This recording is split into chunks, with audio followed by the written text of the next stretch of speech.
Welcome to our educational channel mechanical Pandit. मैं doctor Jitendra Pandey आप सभी का स्वागत करता हूं इस चैनल में। चूँकि यह चैनल आपका अपना चैनल है, आप इस हर एक वीडियो को अच्छे से देखते हैं, समझते हैं और आपका धन्यवाद हम तक पहुंचता है। इसके लिए आपको एक बार से फिर धन्यवाद। आइए आज हम लोग देखते हैं टोर्सन ऑफ शाफ्ट।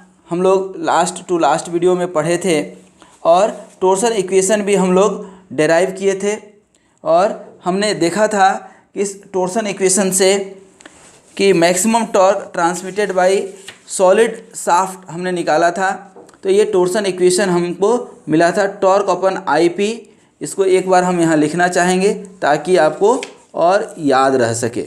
ठीक है, तो ये टोर्सन इक्वेशन हम लिखना चाहते हैं आपके लिए। ये टोर्सन इक्वेशन अपना था torque upon IP equal to tau upon R equal to C theta upon L।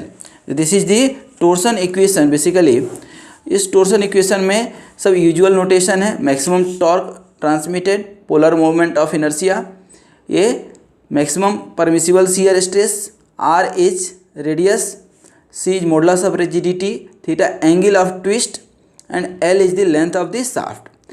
तो अब हम पढ़ रहे हैं पावर ट्रांसमिटेड बाय शाफ्ट। अब कोई भी शाफ्ट है तो अब कितना पावर ट्रांसमिट कर सकता है। जैसे कि ये कोई आपका शाफ्ट है देखिए, और इसके ऊपर आप ट्विस्टिंग मोमेंट निकाल रहे हैं, तो what will be the relation. अब ये शाफ्ट कहाँ यूज होता है, तो मैक्सिमम जगह जहाँ बेल्ट पुली का रिलेशन है या डायरेक्ट ट्रांसमिशन शाफ्ट होता है कि यहाँ पे आपको पावर मिल रहा है तो ये रोटेट करेगा, तो यहाँ भी ये रोटेशन आपको मिलेगा। ठीक है, तो it is used to transmit the power. तो ये जब ट्रांसमिट करेंगे तो यहाँ पे 2-3 टर्म आएगा, आपका ध्यान दीजिए। एक तो आप यहाँ टॉर्क लगा रहे हैं, ऐसे देख रहे हैं टॉर्क लग रहा है आपका, ठीक है ना। दूसरा इसका RPM डिफाइन होगा, ठीक है ना। और ये टॉर्क आप कब लगा पाएंगे, जब आपके अंदर पावर होगा, दैट मीन्स कि इंजन के अंदर पावर होगा। जैसे कई बार आप गाड़ी जब आप चढ़ाते रहते हैं थोड़ा सा स्लांट हाइट पे, तो स्लांट हाइट पे आप देखते हैं कि ज़्यादा एक्सेलरेटर लेना पड़ता है। दैट मीन्स कि वहाँ टॉर्क ज़्यादा लग रहा है, तो RPM को मैनेज करने के लिए आपको इंजन की पावर बढ़ानी पड़ती है। तो इस तरह से that means there are 3 things, ठीक है ना। फर्स्ट थिंग इज पावर, दूसरा टॉर्क और तीसरा RPM, ठीक है ना। तो इन तीनों के बीच के रिलेशन को ही हम पावर ट्रांसमिटेड बाय शाफ्ट यहाँ देखेंगे। ठीक है, तो अब पावर ट्रांसमिटेड बाय शाफ्ट देखेंगे तो अब ये शाफ्ट क्या हो सकता है, सॉलिड शाफ्ट, और ये क्या हो सकता है, हॉलो शाफ्ट। यहाँ पे हॉलो और सॉलिड के लिए हम अलग से कोई क्लासिफिकेशन नहीं करने जाएंगे। सिर्फ आप ये ध्यान रखिए कि जो पोलर मोमेंट ऑफ इनर्शिया है, ठीक है, यहाँ पे सॉलिड होगा तो सॉलिड का पोलर मोमेंट ऑफ इनर्शिया निकाल लेंगे। तो सॉलिड का पोलर मोमेंट ऑफ इनर्शिया क्या होता है, आइए लिख लेते हैं, pi upon 32 d to the power 4, ठीक है ना। और इसका पोलर मोमेंट ऑफ इनर्शिया यहाँ पे क्या होगा, हॉलो शाफ्ट के लिए पाई अपॉन 32 सेम, और d nut to the power 4 minus di to the power 4। ठीक है, उसी तरह से इसके लिए हम पोलर मॉडुलस निकाल सकते हैं। पोलर मॉडुलस इसके लिए निकालेंगे तो डिवाइडेड बाई d/2 हो जाएगा, तो पाई अपॉन 16 dq हो जाएगा। और इसके लिए क्या हो जाएगा, पोलर मॉडुलस पाई अपॉन इसका भी 16 होगा, और यहाँ पे d nut to the power 4 minus di to the power 4 upon d nought. ये आपका polar modulus for the hollow shaft हो जाएगा। ठीक है, इसके लिए यदि हम इक्वेशन लिखेंगे तो अब यहाँ पे पोलर मॉडुलस के टर्म में लिखेंगे तो सॉलिड शाफ्ट के लिए क्या हो जाएगा, ये सॉलिड शाफ्ट के लिए यदि आप निकालना चाहते हैं तो सॉलिड शाफ्ट के लिए आपका, ध्यान दीजिए यहाँ लिख देते हैं, ये आपका सॉलिड शाफ्ट के लिए एक बार लिख देते हैं तो थोड़ा कॉन्सेप्ट क्लियर हो जाएगा। सॉलिड शाफ्ट के लिए torque upon IP equal to tau upon R। ठीक है, तो यहाँ पे तो कोई दिक्कत नहीं है, लेकिन यही यदि आप इसमें टॉर्क निकालेंगे तो टाउ अपने जगह पे रह जाएगा IP अपॉन R। तो यहाँ पे टाउ रह गया और IP आप निकाल चुके हैं यहाँ पे, और IP अपन R को ही Z बोलते हैं। ठीक है, तो ये सॉलिड शाफ्ट के लिए आप निकालेंगे तो टाउ इंटू जेड कितना हो गया, पाई upon 16 D cube. Similarly for hollow shaft जब आप लिखेंगे, ठीक है ना, हॉलो शाफ्ट के लिए, तो हॉलो शाफ्ट के लिए देखिए दोस्त क्या निकला है, पाई अपन 16, तो क्या हो जाएगा यहाँ पे टॉर्क अपन टाउ इंटू ये जेड होगा, तो टाउ इंटू जेड के जगह पे क्या हो जाएगा, pi upon 16 D nought to the power 4 minus D to the power 4 upon D nought. ठीक है, तो इस तरह से ये हॉलो शाफ्ट के लिए आपका ट्विस्टिंग मोमेंट निकल गया, टॉर्क निकल गया, मैक्सिमम टॉर्क ट्रांसमिटेड। तो अब रिलेशन क्या होगा, तो इसका रिलेशन होता है, ध्यान रखिएगा, P equal to 2 pi N T upon 60, 2 pi N T upon 60, जहाँ P क्या हो गया, power transmitted by the shaft, power transmitted by the shaft, ये हो गया आपका पावर ट्रांसमिटेड, N हो गया आरपीएम और T हो गया मैक्सिमम टॉर्क ट्रांसमिटेड, मैक्सिमम। ठीक है, तो यही आपका एक सिंगल इक्वेशन है, लेकिन बहुत ही इम्पॉर्टेंट इक्वेशन है। तो आइए इसके ऊपर एक हम छोटा सा क्वेश्चन करते हैं, क्वेश्चन से आई थिंक कि कॉन्सेप्ट और ज़्यादा आपका क्लियर हो जाएगा। ठीक है, इस टोर्सन ऑफ शाफ्ट में पावर ट्रांसमिटेड बाय शाफ्ट के ऊपर एक क्वेश्चन करते हैं। ये आप पावर ट्रांसमिटेड का इक्वेशन याद रखिएगा, क्योंकि इस इक्वेशन का हम यहाँ पे यूज करने जा रहे हैं। देखिए, a hollow circular shaft is to transmit 300 kilowatt power. देखिए दोस्त, हम कई बार बता चुके हैं, किसी भी दुनिया के क्वेश्चन में 3 ही चीज़ रहता है, एक आपका गिवन रहेगा, ठीक है, और लास्ट में टू फाइंड रहेगा, ठीक है ना, ये आपको दिया हुआ रहेगा कि क्या दिया हुआ है और क्या निकालना है, ये दोनों चीज़ मालूम रहेगा। और इसमें बीच का सिर्फ जो है, क्योंकि जीवन और मृत्यु दोनों डिफाइंड है, बीच में जो है सिर्फ आपका अपना जो है इंजॉयमेंट है, that is the length of basic life. ठीक है, तो उसमें आप कैसे प्रोसेस कर रहे हैं, कौन सा मेथड लगा रहे हैं, कौन सा फार्मूला लगा रहे हैं, दैट इज़ वेरी इंपॉर्टेंट। तो सबसे किसी भी क्वेश्चन में गिवन क्या दिया हुआ है ये तो लिख ही लीजिए।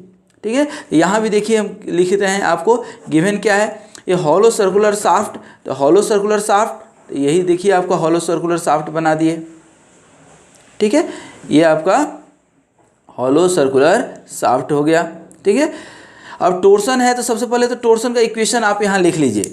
टोर्सन का इक्वेशन आपको मालूम होना चाहिए, क्या, torque upon I P equal to C theta by L equal to tau upon are.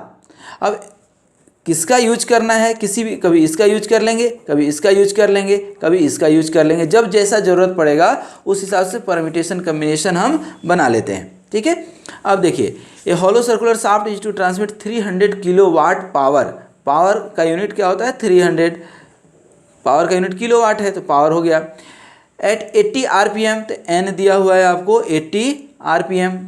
ठीक है, if the revolution per minute, ध्यान रखिएगा, if the shear stress is not to exceed, that means maximum shear stress आपको दिया हुआ है, maximum shear stress कितना दिया हुआ है 60 mega newton per metre square, mega pascal. Internal diameter D I is 0.6 of external diameter, 0.6 of external diameter. Find the external and internal diameter assuming that the maximum torque is transmitted T max is 1.4 times of T mean, that means average। तो जो average वो torque transmit कर सकता है उसके comparison में ये कितना है 1.4 टाइम्स। ठीक है दोस्त, अब फाइंड क्या करना है आपको, सिर्फ यही डी आई और डी नट। टू फाइंड में क्या है, डी आई इंटरनल डायमीटर और एक्सटर्नल डायमीटर। तो आइए यहाँ पे देखते हैं कैसे निकाल सकते हैं। पावर का इक्वेशन आपको मालूम है, देखिए 2 पाई एन टी अपन 60, ये इक्वेशन आपको मालूम है।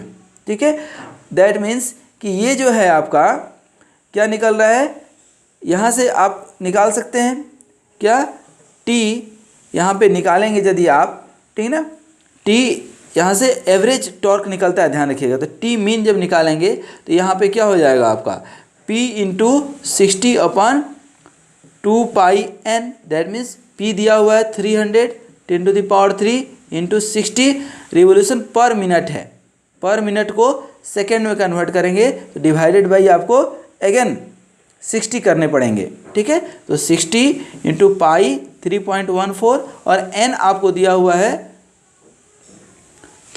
80 RPM, ठीक है। RPM को ही हमने यहाँ पे कन्वर्ट किया था, ठीक है। तो सॉरी, ये ऑलरेडी कन्वर्टेड है, ध्यान रखिएगा, ठीक है ना। ये 60 कन्वर्ट किया हुआ है। इसको जब आप सॉल्व करेंगे तो यू विल फाइंड हियर 35809, ठीक ना। ये वैल्यू आपको वाट में मिलेगा।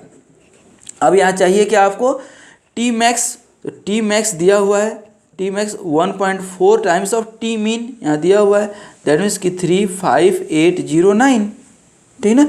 ये जब आप निकालेंगे तो यू विल फाइंड हियर 50132, ठीक है। ये आप निकाल लिए। अब आपको टॉर्क मैक्स का ही एक फार्मूला होता है जो टोर्सन इक्वेशन से आप निकाले हुए हैं। कितना यहाँ अभी पोलर मॉडुलस में उसमें निकाले थे, पोलर मॉडुलस जब पढ़ा रहे थे आपको, तो ये आपको इक्वेशन निकला हुआ है हॉलो शाफ्ट के लिए, tau into pi by 16 this one, ठीक है। तो ये यहाँ पे आप लिख सकते हैं क्या, देखिए टाउ इंटू पाई अपॉन 16 और D nought to the power 4 minus D I to the power 4 upon D nought, ठीक है। अब यहाँ पे आप इसका वैल्यू रख दें। कैसे रखेंगे, तो देखिए ये tau maximum permissible shear stress दिया हुआ है 60 इंटू पाई अपॉन 16 और ये टी मैक्स का तो वैल्यू आप इधर निकाल चुके हैं 50132, ठीक है, इंटू अब डी जीरो का भी वैल्यू नहीं दिया, डी आई का दिया है तो डी आई रख लेंगे हम, ठीक है। तो यहाँ D nought to the power 4 minus D I के जगह पे 0.6 to the power 4 D nought to the power 4 upon D nought रख लिए, ठीक ना। इसको जब आप करेंगे तो D nought to the power 4 और ये कैंसिल होगा तो ऊपर क्या बचेगा, D nought to the power Q बचेगा, ठीक है। तो इसको आप सॉल्व करके देखिए, देखिए यहाँ पे 503.132 इक्वल टू ये 60 पाई अपॉन 16 और ये कितना हो जाएगा 1 माइनस 0.6 का to the power 4 into D nought to the power Q, ठीक है। अब इसको with the help of D nought उसमें आप निकालिए तो ये आपको मिलेगा डी नट अप्रॉक्सीमेटली जो है 170 mm, ठीक है। तो आप डी आई अब निकाल सकते हैं, डी आई आपको मालूम है 0.6 डी नट, तो 0.6 इंटू 170 दैट मीन्स कि 102 mm, ठीक है। तो इस तरह से आपका ये आंसर निकल गया। कितना निकल गया, डी नट निकल गया आपको, हाँ लिख देते हैं, डी नट निकल गया, यहाँ डी नट निकल गया आपका 170 mm, ठीक है, और डी आई निकल गया आपका 102 mm, ठीक है। तो इस तरह से पावर का इक्वेशन यूज करके साइमल्टेनियसली एक हमने इस इक्वेशन का यूज किया है और एक यहाँ पे इस इक्वेशन का यूज किया है। ये भी टाउ मैक्स है, यहाँ से भी टाउ मीन निकाले, टाउ मैक्स निकाल ले दिया हुआ है क्वेश्चन में, और यहाँ से टाउ मैक्स निकाल के दोनों को इक्वेट कर दिए तो D nought to the power Q का आंसर आ गया, ठीक है। तो इस तरह से दोस्तों आप न्यूमेरिकल सॉल्व कर सकते हैं with the help of this equation. तो thanks for watching this video and keep watching next video will have an unique numericals on the torsion of shaft। इस तरह से torsion of shaft में हमने लगभग बहुत सारे 20+ न्यूमेरिकल सॉल्व किए हैं, तो इसको आप देखिए, आनंद लीजिए और प्रैक्टिस कीजिए। तो thanks for watching this video and must like and share this video.